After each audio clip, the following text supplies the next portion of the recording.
ሰላም የዴሊ ፎረም ቤተሰቦች፣ የአሜሪካ ኢንዱስትሪዎች ኢትዮጵያና ደቡብ አፍሪካ ወደ አግዋ እንዲመለሱ የማግባባት ስራ በአሜሪካ እየሰሩ እንደሆነ ተነግሯል። በ2012 በትግራይ ጦርነት ምክንያት ኢትዮጵያ ከአግዋ መታገዷ የሚታወስ ሲሆን ባለሀብቶቹም ኢትዮጵያ ወደ አግዋ ስርዓት እንድትመለስ ጥረት እያደረጉ ነው ተብሏል። በዝርዝር እንነግራችኋለን።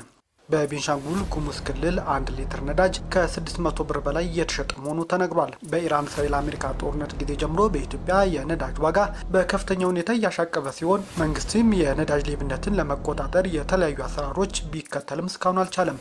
ከዚህ ቀደም በኢትዮጵያ በተለያዩ አካባቢዎች 1 ሊትር ነዳጅ በህገወጥ ሽያጭ እስከ 1000 ብር መውጣቱ የሚታወስ ሲሆን በቤንሻንጉል ጉሙዝ ክልል አሁንም ድረስ በተለይ ወርቅ በሚወጣባቸው አካባቢዎች 1 ሊትር ነዳጅ ከ600 እስከ 700 ብር እየተሸጠ መሆኑን ተነግሯል። በዝርዝር የምንነግራችሁ ጉዳይ ነው። በዓለም አቀፍ ደግሞ የሩሲያው ፕሬዝዳንት ቭላዲሚር ፑቲን እና የቻይናው ፕሬዝዳንት ዢ ለኢራን መሳሪያ እንደማይሸጡ ተናግረዋል ተባለም። እነዚህ ሁለቱ ሀገራት ይህንን ያሉት ለትራምፕ ነው ተብሏል። የአውሮፓ ህብረትም 5 ኢራናውያን ዳኞች ላይ ማዕቀብ መጣሉን አስታውቋል። እነዚህ ዳኞች ከፖለቲካ ስርዓት ጋር በተያያዘ መታገዳቸውም ነው የተነገረው። ከዚህ ጋር በተያያዘም ዝርዝር አድርገን የምንነግራችሁ መረጃ አለ። በዌስት ባንክ በተከፈተ ተኩስ 4 ፍልስጤማውያንና 2 እስራኤላውያን መገደላቸው ተነግሯል። ቢቢሲ ያነጋገርኳቸው ያለው ፍልስጤማውያን እንዳሉት አይሁዳውያን ሰፋሪዎች ጥቃት ሲያደርሱባቸው ነዋሪዎች ጣልቃ መግባታቸው ተነግሯል። በዚህ ጉዳይም ዝርዝር አድርገን እንነግራችኋለን። የተባበሩት መንግስታት ድርጅት 4000 መርከበኞች ከሆርሙዝ ወሽመጥ የሚወጡበት መንገድ እየፈለጉኝ ነው ብሏል። በዚህ ጉዳይም ዝርዝር ዘገባ ይዘናል። ባለፈው ዓመት ወደ ስልጣን ከመጡ ወዲህ በድጋሚ የንግድ ጦርነት ያቀጣጠሉት የአሜሪካ ፕሬዝዳንት ዶናልድ ትራምፕ በ60 የሀገሪቱ የንግድ አጋራት ላይ ታሪፍ ጥለዋል ተብሏል። የአሜሪካ ጠቅላይ ፍርድ ቤት በተያዘው የአውሮፓውያኑ 26 መጀመሪያ ላይ ባስተላለፈው ውሳኔ ከዚህ ቀደም የአደጋ ጊዜ አዋጅን በመጠቀም በዓለም አቀፍ ደረጃ የተጣለው ታሪፍ ህገወጥ እንደሆነም ገልጾ ነበር። በዚህ ጉዳይ ላይ ዝርዝር ዘገባ ይዘናል። ቤተሰቦቻችን ዜናዎቻችን ላይ ካርጉ ለሌሎች ተደራሽ እንደሆንም ሼር አድርጉ። አዲስ የሆናችሁ ደግሞ ሰብስክራይብ በማድረግ ቤተሰብ ይሁኑ። ከዚህ በኋላ ቤተሰቦች ዜናዎቻችን በዚህ መንገድ የምናቀርብ መሆኑን ከዛሬ ጀምሮ እናሳውቃለን። አሁን ወደ ዝርዝር ዘገባ እንለፍ። የአሜሪካ ኢንዱስትሪዎች ከኢትዮጵያና ደቡብ አፍሪካ ወደ አግዋ እንዲመለሱ ማግባባት መጀመራቸው ተገልጿል። አፍሪካን ሪፖርት እንደዘገበው የአሜሪካ ኢንዱስትሪ የሚወክሉ ቡድኖች የአሜሪካ መንግስት ኢትዮጵያና ደቡብ አፍሪካ ወደ አግዋ እንዲመለሱ የሚያደርጉ የማግባባት ስራም እየከወኑ ነው ተብሏል። በ2012 በትግራይ ክልል በተጀመረው ጦርነት ምክንያት ኢትዮጵያ ምርቶቿን ከቀረጥ ነጻ በሆነው የአግዋ ማበረታቻ ተጠቅማ እንዳታስገባ አሜሪካ መከልከሏ ይታወሳል። በዚህም ምክንያት እስካሁን ኢትዮጵያ በዚህ ማበረታቻ የታገደች ሲሆን ብዙ የውጭ ሀገር ኢንዱስትሪዎችም ስራቸውን ጥለው ከኢትዮጵያ መውጣታቸው ነው የሚነገረው። ከ1 ዓመት በፊት የአግዋ እገዳ የሚራዘም ከሆነ ኢትዮጵያ ወደ ገበያው ለመመለስ ፖለቲካዋን መቃኘት ያስፈልጋታል ሲሉ የኢንቨስትመንትና የቢዝነስ አማካሪዎች፣ ባለሙያዎች ሲመክሩ የነበረ ቢሆንም እስካሁን ግን የተለወጠ ነገር የለም። አንዳንድ የዘርፉ ባለሙያዎች ኢትዮጵያ ከአግዋ እንድትወጣ የተደረገው ከንግድ ጋር በተገናኘ ሳይሆን በፖለቲካ ምክንያት ነው ሲሉም ነበር የተናገሩት። ይሁንና አግዋ እንደ አውሮፓውያን አቆጣጠር በግንቦት 18 በ2000 ዓመተ ምህረት በአሜሪካ ኮንግረስ የጸደቀ ሲሆን በ2025 ከአንድ ዓመት በፊት ማለት ነው ክለሳ እንደሚደረግበት ሰፍሮም ነበር። ክለሳም ተደርጎ እስካሁን ድረስም አግዋ ቀጥሏል።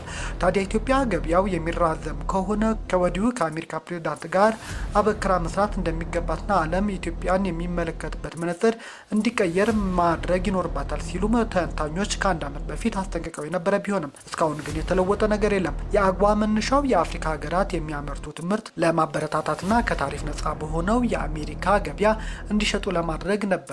በዚህ ምክንያት ብዙ ባለሀብቶች በኢንዱስትሪው ዘርፍ ተሰማርተው የነበረ ሲሆን እገዳው ሲመጣ ግን በመቶዎች የሚቆጠሩ ባለሀብቶች ፋብሪካቸውን ዘግተው ወደ ሀገራቸው ተመልሰዋል። ኢትዮጵያ በገበያው በርካታ ጠቀሜታ አግኝታ ነበር የተባለ ሲሆን በዛውም ልክ ከገበያው በመታገዷ ከፍተኛ ኪሳራ ማስተናገዷ ነው ተንታኞች የሚናገሩት።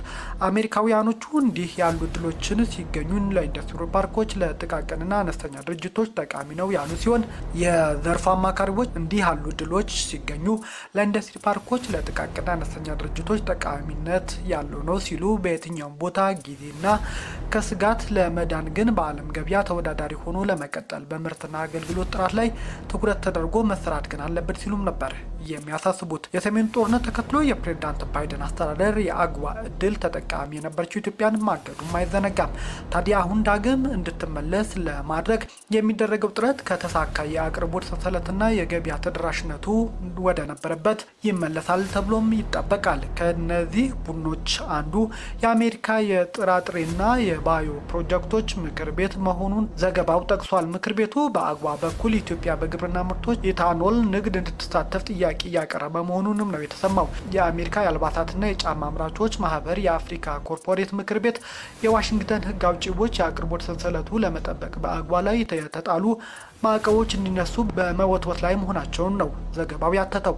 ኢትዮጵያ በግጭትና ከሰብአዊ መብት አያያዝ ጋር በተያያዘ ከአግዋ የቀረጥ ነጻ እድል ውጭ የሆነች ሲሆን ደቡብ አፍሪካ ደግሞ ምንም እንኳ ለአጭር ጊዜ የአግዋ መራዘም ብታገኝም የ12.5 በመቶ ታክስ ተጥሎባታል። በቤንሻንጉል ጉሙዝ ክልል አሶሳ ከተማና አካባቢው ያለው የነዳጅ እጥረት ህገወጥ ንግድ ከቀን ወደ ቀን እየተባባሰ መምጣቱንና በአደባባይ ከፍተኛ የዋጋ ጭማሪ እየተደረገበት መሆኑን ተነግሯል። በአሁኑ ወቅትም በከተማዋ 1 ሊትር ነዳጅ በህገወጥ መንገድ ከ700 እስከ 600 ብር እየተቸበቸበ ሲሆን ይህም በህዝቡ በንግዱ ማህበረሰቡ ላይ ከባድ ማህበራዊና ኢኮኖሚያዊ ጫና እያሳደረ መሆኑንም ነው እየተነገራለው። በተለይም በክልሉ በወርቅና በሌሎች የማዕድን አምራቾች ዘርፎች የተሰማሩ ወገኖች በነዳጅ እጥረትና በዋጋው ንረት ሳቢያ ስራቸውን ለማስቀጠል መቸገራቸውን ተገልጿል። አምራቾች ሀብታቸውንና ጉልበታቸው ያፈሰሱበት ለሀገሪቱ ኢኮኖሚ የራሳቸውን አስተዋጽኦ እያበረከቱ ቢሆንም አሁን ባለው የነዳጅ ኮንትሮባንድ ዋጋ ንረት ምክንያት ከስራ ውጪ ለመሆን መገደዳቸውን ነው ዘሀበሻ አገኙት ያለው ምንጮችን ጠቅሶ ያስታወቀው። ኢትዮጵያ ውስጥ ከኢራኑ ጦርነት በፊትም አሁንም ድረስ ህገወጥ የነዳጅ ግብይት እየተባባሰ ሲሆን በአንዳንድ ክልሎች 1 ሊትር ነዳጅ እስከ 1000 ብር መሸጡም ከወራት በፊት ተነግሮም ነበር።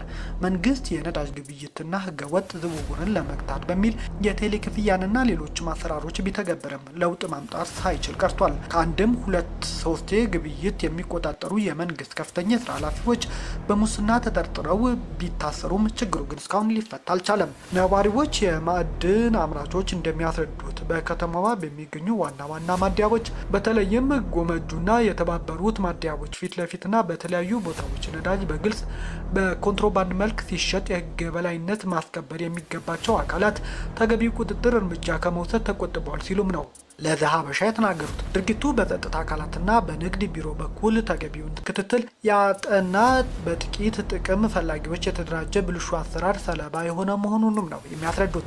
በመሆኑም አቤቱታ አቅራቢዎቹ የክልሉ መንግስት እንዲሁ የሚመለከታቸው የፌዴራል አካላት በቤንሻንጉል ጉሙዝ ክልል አሶሳ ከተማና በአካባቢው ያለውን የነዳጅ ስርጭትን ግልጽነትና ህጋዊነት እንዲያረጋግጡም ጠይቀዋል። በህገ ወጥ የነዳጅ ግብይትና ሙስና ላይ የተሰማሩ አካላትም በህግ ተጠያቂ እንዲሆንም ነው እነዚህ ነዋሪዎችና የማዕድን አምራቾች ለዘሀበሻ የጠየቁት። የሩሲያው ፕሬዝዳንት ቭላዲሚር ፑቲን እና የቻይናው ፕሬዝዳንት ሺ ጂንፒንግ ለኢራን መሳሪያ እንደማይሸጡ ለትራምፕ መናገራቸው ተሰምቷል። የሩሲያ ፕሬዝዳንት ቭላዲሚር ፑቲን እና የቻይናው ፕሬዝዳንት ሺ ጂንፒንግ ለኢራን የጦር መሳሪያ ላለመሸጥ ቃል መግባታቸውን ነው የአሜሪካው ፕሬዝዳንት ዶናልድ ትራምፕ ያስታወቁት። ትራምፕ በትሩዝ ሶሻል ማህበራዊ ገጻቸው ላይ ከፕሬዝዳንት ሺ እና በቅርቡም ቤጂንግ ቻይና ስንገናኝ በማንኛውም ሁኔታ ለኢራን መሳሪያ እንደማይሸጥ ነግረውኛል ሲሉም ነው ያስታወቁት። ይህም የቻይና መሳሪያ አምራች ተቋማት እንደሚያካትት ነው ትራምፕ የገለጹት። ትራምፕ እንደተናገሩት ፑቲንም ተመሳሳይ ቃል እንደገቡላቸው ተናግረዋል። ለኔቶ ሀገራት እንጂ ለዩክሬን መሳሪያ እንደማልሸጥ ፑቲን ይረዳሉ። ኔቶ አባል ሀገራት ሙሉ ክፍያ ነው የሚፈጽሙት፣ መሳሪያቸውን ምን እንደሚያደርጉት አላውቅም ሲሉም ትራምፕ ተናግረዋል። ከኢራን ጋር በተያያዘ ስማቸው በተደጋጋሚ የሚጠራው ሀገራት እጃቸው አለበት ብዬ አላምንም ሲሉም ተናግረዋል።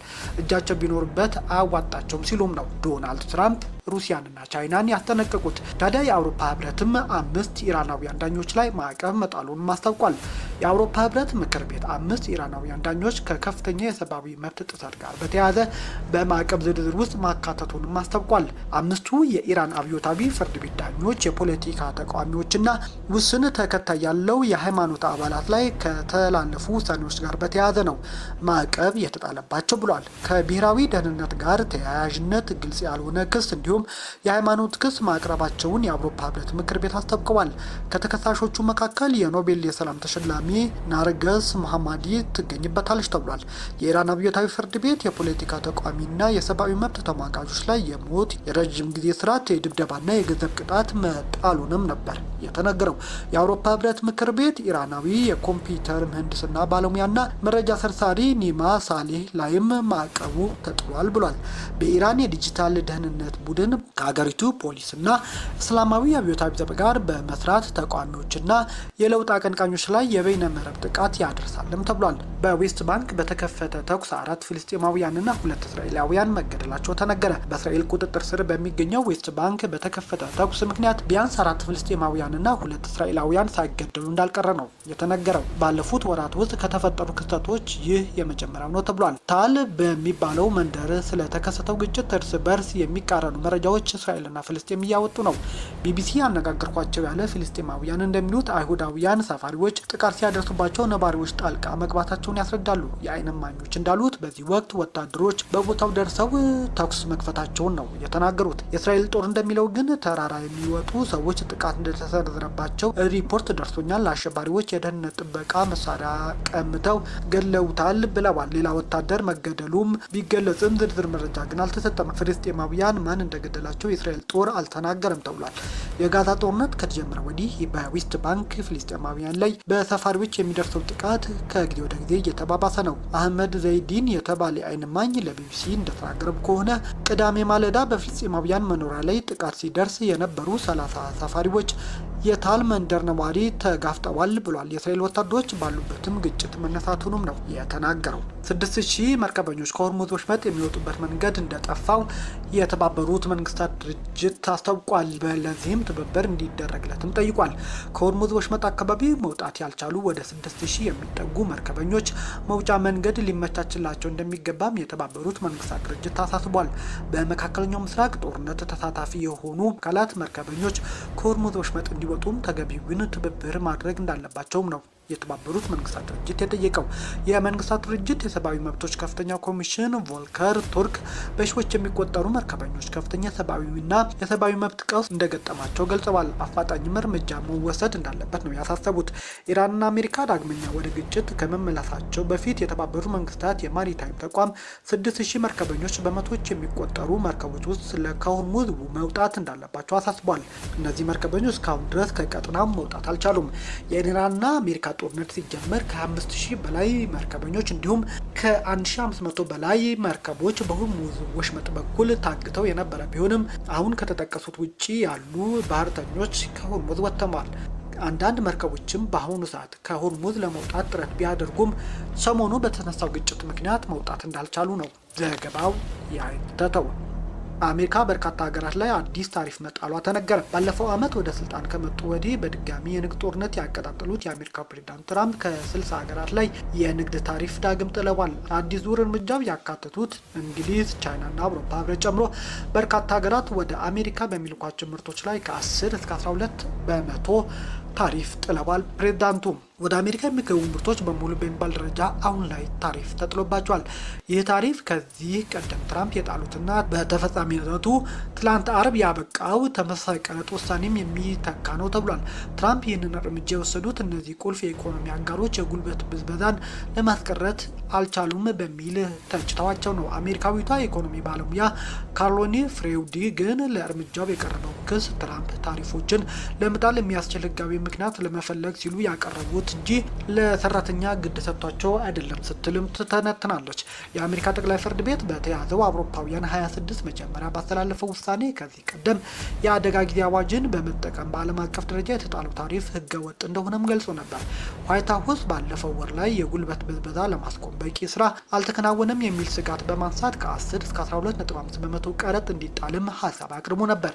የአሜሪካ ንግድ መስሪያ ቤት ተወካይ ጄምስ ግሪር አርብ ማታ የተጣለው እርምጃ የሰብአዊ መብት ጥሰትና አሳሳች የንግድ ልምምድ ላይ የሚታየውን ችግር ማስተካከል እንደሚችልም ተናግረዋል። በዚህ ምክንያት በሁለቱ ቦታዎች የሚገኙ ሰራተኞች ደህንነት ያሻሽላል ሲሉም ነው ተስፋቸውን የተናገሩት። አዲስ ቀረጥ በ60 የአሜሪካ የንግድ አጋራት ላይ የሚጣል ሲሆን የእነዚህ አጋራት ወደ አሜሪካ ከሚገባው ምርት ውስጥ 99.4 በመቶ እንደሚሸፍንም ነው የተነገረው። ቤተሰቦቻችን ዜናዎቻችን ከወደዳችሁ ላይክ አድርጉ፣ ለሌሎች ተደራሽ እንድንሆኑ ሼር አድርጉ። አዲስ የሆናችሁ ደግሞ ሰብስክራይብ በማድረግ ቤተሰብ ሁኑ። ሰናይ ጊዜ